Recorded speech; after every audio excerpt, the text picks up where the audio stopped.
Our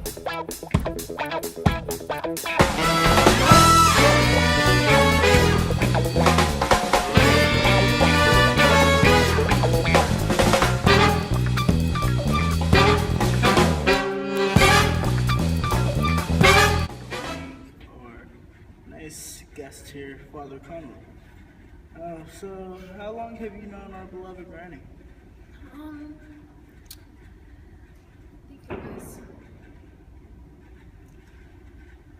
all her life. Yeah. What age did she get left at the altar? She definitely got left at. I think she was 18. No, it was 19. Yeah, it was 19. What did you think that did to her throughout her whole life? Like, was it bad, good? What happened to her? I think it played a role on her, you know. It made her kind of the person she is today, and it definitely stuck with her throughout her life, and she didn't forget. She has never forgotten what has happened to her, what George has done. It left a permanent scar. Would you say that that actually helped her throughout her life, or just hurt her and like just put her in a whole ditch? I think it did both. It also it helped move her through, and it gave her motivation for her children, and she has also never forgotten. So it has hurt her, you know. So, did you marry? We all know Granny. She later on did marry someone else. His name was John. Did you marry them also? Yeah, I did. How was the ceremony? It was really nice. I'm glad she enjoyed herself, you know. It was good. It was refreshing. So, Granny was known to have like an unforgiving tongue. She had nice gossip, like just gossip over tea. Could you give us an example of some like things that she would say? Well, I remember when she was getting married to George, you know, she was getting married to George, and he was late. He was running late, so she was like, "Oh well, he's not going to have a good time at that honeymoon." Oh, that Granny. Granny. So, could you tell us a little bit about George and John? Like, what's the difference? What do you think that would be good with Granny better? Would it be George or John? Well, I really liked George for Granny. You know, it was sad that he died, had to go so soon, but he was a good man. But George was just kind of, I really couldn't stand him, honestly, and I really like John. Sad he had to go. So wait, did you really like John or George?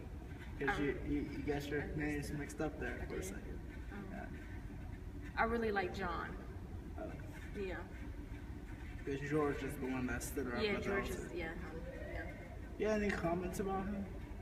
Anything? Well, I'm not gonna lie. When he stood her up, Granny passed out, and I catched her. I said, "You know, I could kill him for you." And she was like, "No, let God do some work," and that really stuck with me, you know. Come on, Father. You can't just say, "I'm going to kill someone" at a wedding ceremony. Especially as you're acting as the priest.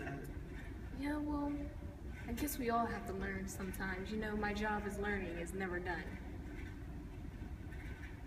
Very good. Nice to have you here. Welcome to the show. We are going to introduce Granny Weatherall's child, Cornelia. Would you look at your mother as, like, mean? No, I think she was just hard-headed because of the things she's went through, and since my father died, she has taken place as the father figure in my life, so she had to be hard-headed, and so she wasn't mean to me, but she could have came across as mean. Would you say that your mom had like a bad habit of not biting her tongue, or just saying whatever came to mind off top? She did a lot, but since I was used to it from growing up, it didn't really bother me. So it's like, actually, half the time it was nice to hear because not many people nowadays are truthful like she was. With all that truth and all, like, just her just automatically saying everything that came to mind, do you think that's the reason why she got left at the altar, or like? I'm not sure. Multiple things could have been the reason why George didn't show up to the altar. I don't see how, like, her being hard-headed and stuff, being truthful, would have caused that, because he wouldn't have liked her in the first place that way. And then if my father John could have married her being that way, that wouldn't be the reason why she was left at the altar. If George ever showed up in your life, what would you have to say to him? I would have questions for him, like why and other things, and wouldn't really want him in my life anyways, so just ask him questions and that'll be it. What would you tell your father if he was still alive? Like, what would be some of the things that you would say to him, or that you would want to say to him? About my life? Or anything? Well, I mean, it would... He died at such a young age, and you, of course, was also young. Is there anything that you would like to say to him? Just like how I would tell him how my life is and how much he's been left out of, and how much we miss him, and how much Mother cared for him, and how she always thought about him, and how she had a picture on his nightstand still after he died. Okay. So we all know your mom's old, senile, all that other, good stuff that comes with age. Did she always jump all over the place in the middle of her stories, or did that just come with age? It definitely came with age. She wasn't always like that. Towards the end, she got really jumbled up with her thoughts and memories, and she would tell stories and then go to the next thing and go back to that one story. But I got used to it a little bit, so I ended up being able to understand what she was talking about. But it did come with old age, and it did give some people trouble understanding her. Thank you. Thank you for being here. This is everybody, Cornelia. Welcome to the show. We are going to introduce our beloved Granny Weatherall. So we all know the backstory. You got jilted at the altar. You went through a lot in your life. Is there anything that you would like to tell us about your past husband, John? Well, not much really. I mean, I had my 4 children with him, and John was just my husband that died, and I had 4 kids with him, basically. Yeah. What can you tell us about George, the one that just, stood you up at the altar? I don't know what really went wrong there in our relationship.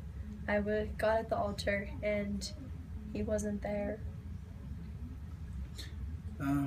How did being left at the altar affect you ultimately? It made me more of like an independent and strong person, and I moved on with my life. So you would say that it helped you rather than harmed you? Yes. Okay. Who did you love more, George or John? I obviously loved John more because he didn't leave me at the altar, and I had a family and a life with him. Which one of them made you happier?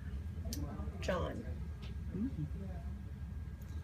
What was like going through your mind whenever you were being left at the altar? Like, you were just standing there. What was going on? I was just wondering what I did wrong that he would do this to me. Did you find yourself as like the victim, or did you just completely move on I thought I was like the victim, for a while or whatever. So like it did, harm me, and I was just sad about it happening. But then I eventually did move on, and I got remarried to John, and I had my kids. Is there anything that you regret saying to John or George? No. People said that your life is like a symbol and you're a role model. Would you say that there's anything that your life actually does symbolize? I think, just like independence and just like, being strong or whatever. Because I did, like, being left at the altar was like a really hard thing in my life. And I didn't like stop there. I just kept going on with my life, and I got remarried, and Time is such a valuable thing to waste. If you could go back, is there anything that you would change? I don't think I would change anything, because where I'm at right now with my life is where, I was meant to be and I want to be, so I wouldn't want to change anything. Thank you. Thank you for being here. Everybody, Granny Weatherall.